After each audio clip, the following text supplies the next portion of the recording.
కాకరకాయ కారం పొడి కేజీ, కాకరకాయ 2 కప్పులు కరివేపాకు తీసుకుంటున్నానండి. కాకరకాయ గీరి కడుక్కొని ముక్కలు కోసుకుని పక్కన పెట్టుకుందాం. 10 వెల్లుల్లిపాయ రెబ్బలు, 2 చెంచాల కారం, 1 చెంచా జీలకర్ర వేసి బాగా దంపుకొని వేయించిన 100 గ్రాముల పల్లీల పొడి కూడా వేసి మొత్తం కలిపి పక్కన పెట్టుకుందాం. 1 లీటర్ ఆయిల్ పోసుకుని కాకరకాయ కరివేపాకు 2 బ్రౌన్ కలర్ వచ్చే వరకు వేయించుకోవాలి. అస్సలు మాడిపోకూడదండి, బ్రౌన్ కలర్ వచ్చే వరకు బాగా వేయించుకోవాలి.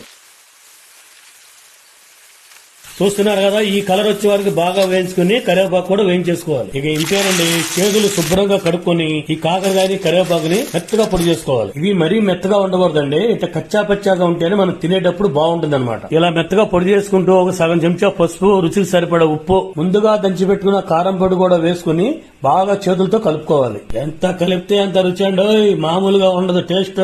ఇదంతా ఒక గిన్నెలోకి తీసుకొని వేడి వేడి అన్నంలో 1 ముద్ద కలుపుకొని తింటే అబ్బా స్వర్గమే. ఏం టేస్ట్ రా.